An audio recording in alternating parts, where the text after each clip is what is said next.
Hello everyone. இந்த வீடியோல நம்ம பார்க்க போறது Davisson and Germer experiment.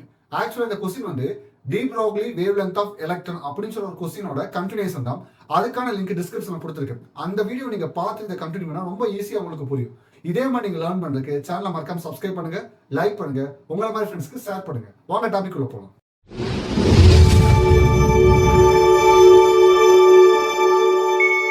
Students, இந்த எக்ஸ்பெரிமெண்ட் வந்து பாத்தீங்கன்னா டேவின்சன் கிராமர் அப்படின்னு சொல்லி ரெண்டு பேர்னால கண்டுபிடிக்கப்பட்டது.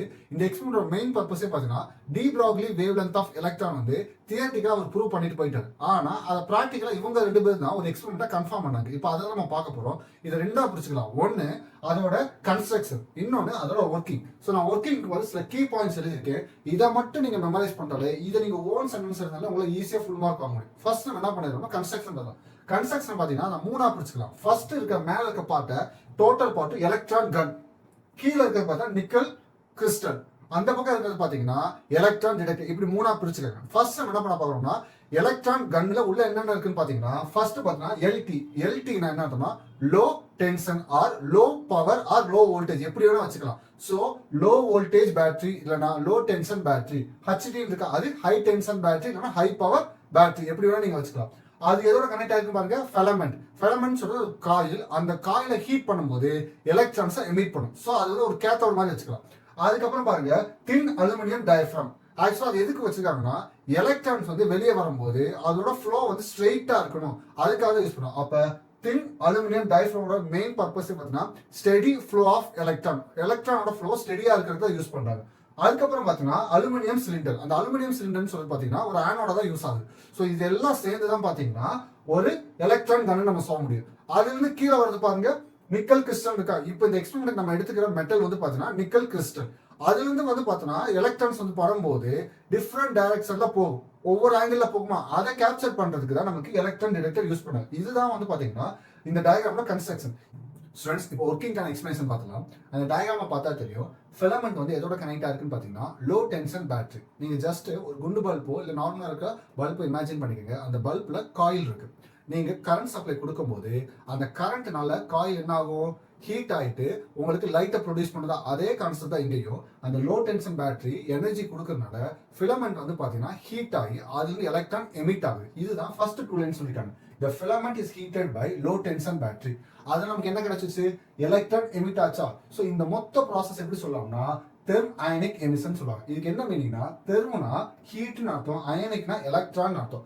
ஹீட் மூலமா எலக்ட்ரான் எமிட் ஆகுதா இப்படி சொல்லியிருக்காங்க. ஓகே, நெக்ஸ்ட் பாத்தீங்கன்னா அந்த ஃபிலமெண்ட் வந்து பாத்தீங்கன்னா ஹை டென்ஷன் பேட்டரியோட கனெக்ட் ஆயிருக்கும். ஹை டென்ஷன் பேட்டரியோட இன்னொரு ரெண்டு வந்து பாத்தீங்கன்னா அலுமினியம் சிலிண்டரோட கனெக்ட் ஆயிருக்கும். அப்போ ஹை டென்ஷன் பேட்டரியோட பர்பஸ் என்னன்னா இப்போ எலக்ட்ரான்ஸ் வெளியே வந்துருச்சு. வெளியே வந்துச்சுன்னா அது மூவ் ஆகிறதுக்கு எனர்ஜி தேவையா, அந்த எனர்ஜி எது கொடுக்குதுன்னு பாத்தீங்கன்னா ஹை டென்ஷன் பேட்டரி தான் கொடுக்குது. So electron accelerated by high tension battery கொடுத்துருச்சு.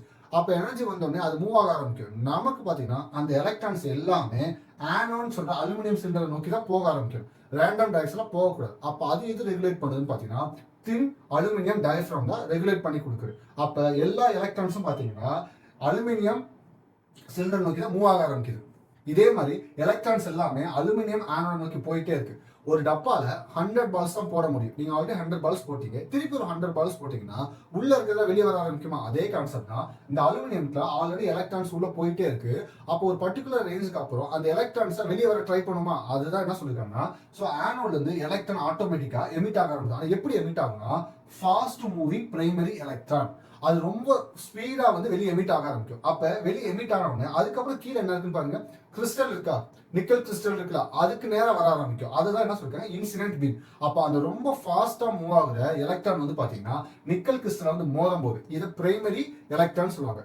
ஸோ ஒரு ஆப்ஜெக்ட் இருக்கு, ஒரு ஆப்ஜெக்ட்ல எலக்ட்ரான் வந்து பட்டு அதனால இன்னொரு எலக்ட்ரான் வெளியே போச்சுன்னா அதை செகண்டரி எமிஷன் சொல்லுவாங்க. அதே மாதிரிதான் இங்க ஃபாஸ்டா வர எலக்ட்ரானை யூஸ் பண்ணி ஒரு ஆப்ஜெக்ட்ல படம் வைக்கிறோம், நிக்கல்ல படம் வச்சுட்டு அதோட எனர்ஜி இன்னொரு எலக்ட்ரான்ஸ் கொடுத்து வேற எலக்ட்ரான்ஸ் வெளியே வர வைக்கிறாங்க. அதை பேர் தான் secondary emission or secondary electrons சொல்லுவாங்க.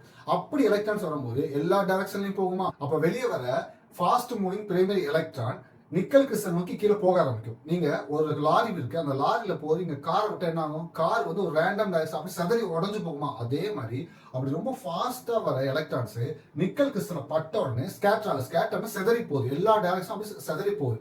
அப்படி எல்லா டைரக்ஷன்லயும் போறத நம்ம அனலைஸ் பண்ணணும்னு சொல்லி நம்ம என்ன பிளேஸ் பண்ணிருக்கோம்னா எலக்ட்ரான் டிடெக்டர் பண்ணிருக்கோம். அது ரேண்டம் டைரக்ஷன், எந்த டைரக்ஷன்ல அதிகமான எலக்ட்ரான் ஸ்கேட்டர் வருதோ ஆட்டோமேட்டிக்கா அது மூவ் ஆகி அதை கேப்சர் பண்ண ஆரம்பிச்சு. அதுதான் சொல்லியிருக்காங்க, primary electrons strike nickel crystal and scatter in different direction. அப்படி போறதை எது மெஷர் பண்ணுன்னு பாத்தீங்கன்னா scattering electron received by electron detector. இந்த electron detector தான் மெஷர் பண்ணுது. இந்த எலக்ட்ரான் டிடெக்டர் ரெண்டை மெஷர் பண்றோம். ஒன்னு இன்டென்சிட்டி ஆஃப் எலக்ட்ரான் பீம், இப்படி ஸ்கேட்டர் ஆகும்போது எந்த சைடு அதிகமான எலக்ட்ரான்ஸ் எமிட் ஆகுதோ அதை தான் மெஷர் பண்ணும். அதுதான் இங்க இன்டென்சிட்டின்னு சொல்லுவோம். இன்டென்சிட்டினா நம்பர் ஆஃப் எலக்ட்ரான்ஸ் அர்த்தம். ரெண்டாவது வந்து பார்த்தோம்னா எலக்ட்ரான் ஸ்கேட்டர் ஆகுது. அப்படி ரிசீவ் பண்ணும்போது அந்த எலக்ட்ரானோட ஆங்கிள் என்ன அதையும் மெஷர் பண்ணும். அப்ப எலக்ட்ரான் டிடெக்டர் ரெண்டு மெஷர் பண்ணுது. ஒன்னு இன்டென்சிட்டி ஆஃப் எலக்ட்ரான் பீம், இன்னொன்னு எலக்ட்ரான் ஸ்கேட்டர் ஆங்கிள். இந்த ரெண்டையுமே மெஷர் பண்ணும். இதுதான் ஒர்க்கிங். இந்த எக்ஸ்பெரிமெண்டோட main purpose de Broglie wavelength of electron எக்ஸ்பெரிமெண்டலா கரெக்ட்னு ப்ரூவ் பண்றதா.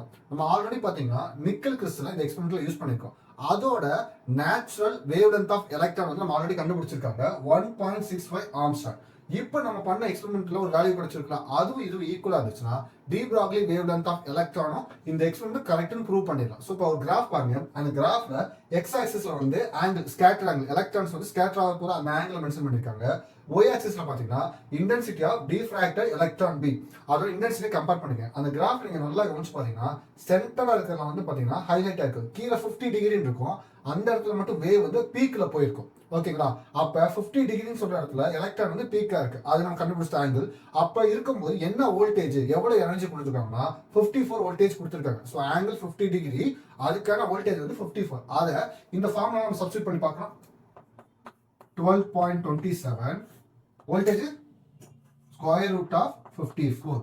இப்போ இந்த சிம்பிள் பண்ண ஆன்சர் என்ன வருதுன்னா லாம்டா ஈக்குவல் டு 1.67 ஆம்ஸ்ட்ராங்.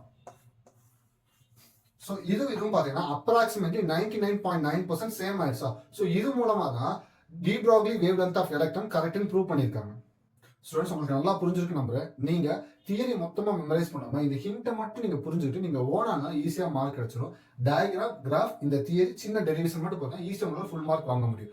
உங்களுக்கு நல்லா புரிஞ்சிருக்கு நம்புறேன். இதே மாதிரி நீங்க லேர்ன் பண்ணுறதுக்கு சேனலை சப்ஸ்கிரைப் பண்ணுங்க, லைக் பண்ணுங்க, உங்களை மாதிரி ஃப்ரெண்ட்ஸ்க்கு ஷேர் பண்ணுங்க. Have a nice day.